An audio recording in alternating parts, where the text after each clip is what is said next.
அன்பு நேயர்களுக்கு கனிவான வணக்கம்.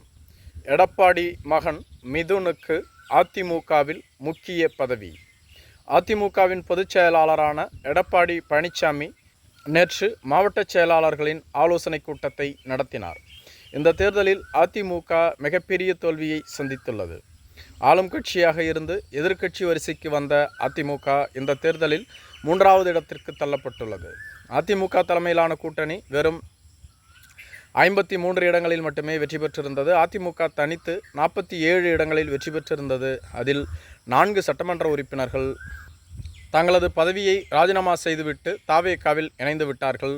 இதேபோன்று சி.வி. சண்முகம், சி. விஜயபாஸ்கர் போன்றோர்கள் இன்றளவும் தங்களது முடிவை அறிவிக்காமல் தனித்து செயல்பட்டு வருகிறார்கள்.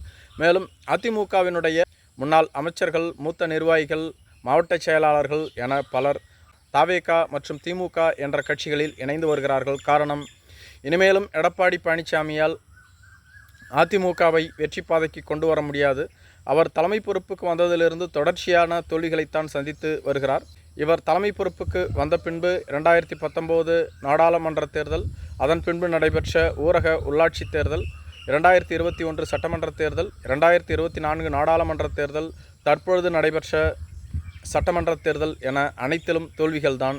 இனிமேலும் இவரை நம்பிக்கொண்டிருப்பது வீண். மேலும் புதியதாக கட்சி தொடங்கிய விஜய் அவர்கள் 2 ஆண்டுகளில் வெற்றி பெற்று முதலமைச்சர் பதவிக்கு வந்துவிட்டார். அடுத்து 20-30 வருடங்களுக்கு தாவேகா மிகப்பெரிய சக்தியாக இருக்கும். தாவேகா திமுகவிற்குத்தான் எதிர்காலம் உள்ளது. எடப்பாடி பழனிசாமி மற்றும் அதிமுகவிற்கு இனிமேல் எதிர்காலம் இல்லை என கருதி பலர் தொடர்ந்து மாற்றுக் கட்சியில் இணைந்து வருகிறார்கள்.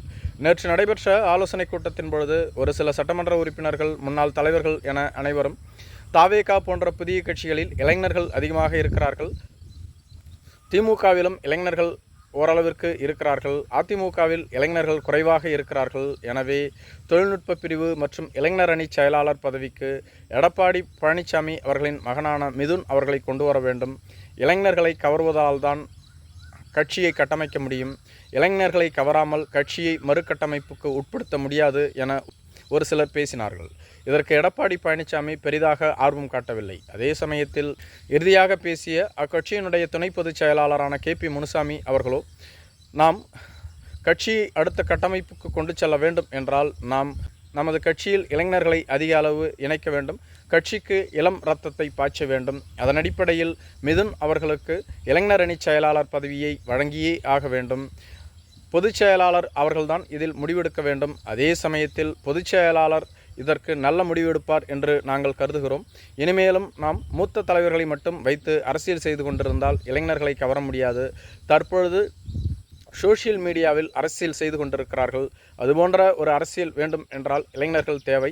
இதில் பொதுச் செயலாளர் மிக விரைவில் ஒரு முடிவுக்கு வர வேண்டும் என கேட்டுக்கொண்டதாக சொல்லப்பட்டு வருகிறது.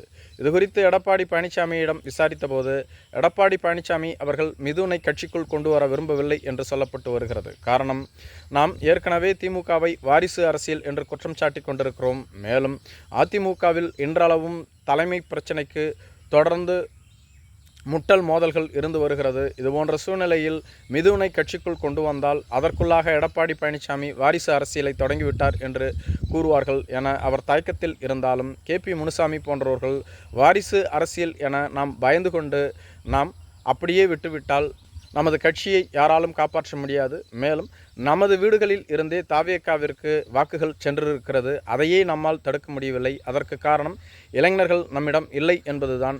எனவே நமது வீடுகளில் இருக்கக்கூடிய இளைஞர்களை முதலில் நமது கட்சிக்கு கொண்டு வந்து கட்சியை பலப்படுத்த வேண்டும். வாரிசு அரசியல் என்று சொல்லி நமது வாரிசுகளை கட்சிக்குள் கொண்டு வராமல் இருந்துவிட்டால் கட்சியை யாராலும் காப்பாற்ற முடியாது என பேசியிருப்பதாக சொல்லப்பட்டு வருகிறது. அதே சமயத்தில் யார் என்ன கூறினாலும் எடப்பாடி பழனிசாமி இது குறித்து முடிவெடுக்க தயக்கத்தில் இருந்து வருவதாக சொல்லப்பட்டு வருகிறது. நன்றி.